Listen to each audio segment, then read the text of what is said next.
Profiles in Cinemania, Catherine O'Hara, In Memoriam. Going through the life and career of Catherine O'Hara would probably take as long as it took her to actually do the work, over 50 years on stage, TV and screen, for which she received a whole shelf full of awards. The Golden This and the SAG that, over and over. It makes you wonder if some people really do just have what it takes to make it. But if you want to know what Catherine O'Hara was all about, you can't script it or type it out in a neat list. You have to do what she did best. Improvise. Toronto is a tough town. The weather is tough. The people are tough. The food is a nightmare of toughness. And if you want to make it in the town they call the cold tea, the Canadian Denmark, the big waffle surprise, you damn well better know how to improv. Born in Toronto, Catherine took some classes in theatre arts at high school and, in her words, decided she quite liked it. She just wanted to be funny up on stage. So in 1974, at the age of 20, she took herself off to the Second City Improv Group. Second City is still around, with offshoots in various cities now and still producing some of the best comedians on TV, just so long as they can make it an improv. Fortunately, Catherine O'Hara had more chops than a butcher's shop and could carry off a show. She met some of the people who would also make it there, like John Candy, Rick Moranis, and Eugene Levy. If I need to explain who they are, you're in the wrong place, friend. The group of Second City performers got together and made a TV show for Canadian television, SCTV.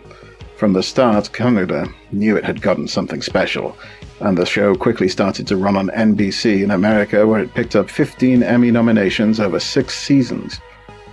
The 1980s came, and all of those Second City alums got picked up for TV and movie roles.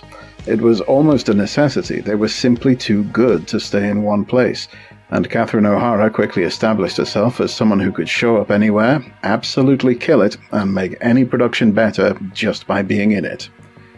For the 80s and 90s, she appeared in an absolute slew of movies, possibly most famously as Kevin's mom in Home Alone, and of course the delightfully neurotic Delia Dietz in Beetlejuice.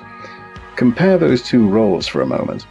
In Home Alone, she is composed under pressure and brings out a sense of the very real panic under the surface a mother feels over a child in danger.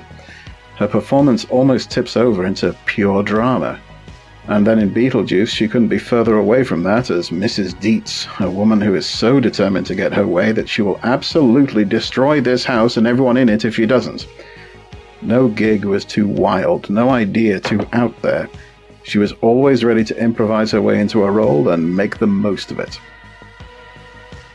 During this time, Christopher Guest made his celebrated series of mockumentary movies starring a more or less fixed cast of improv stalwarts, and she was right there at the heart of it. These movies were almost unscripted except for a general outline, and the cast were able to create magic with every take, time after time. Of course, once you make it at Second City, you're ready to improv anything, anytime, anywhere. As the 2000s drew to a close, Catherine O'Hara made a point of showing up for her friends, appearing in the wonderfully named Schitt's Creek from 2015 to 2020 alongside Eugene Levy, and a series of unfortunate events directed by her longtime husband Beau Welch. She even found time to help out fellow Canadian comedy troupe The Kids in the Hall with their revival series. Awards kept on coming in right to the end. She was still picking up Emmy nominations in 2025, before sadly succumbing to illness and passing away on January the 30th, 2026. Over the course of her career, her movies brought in $4.3 billion. If anyone suggests that women can't hack it in comedy big leagues, quote that number. She made friends at the start of her career and was still working with them 50 years later. If anyone says show business is a cutthroat game where you only look after yourself, just remember that. Catherine O'Hara wanted to get out on stage and be funny. She wasn't sure if she understood comedy, but she was willing to give it a try, and she ended up an icon. So don't worry about what you're supposed to do or what people want you to say. Don't concern yourself too much with the rules. Just get out there and improvise. You might find that's the best plan of them all.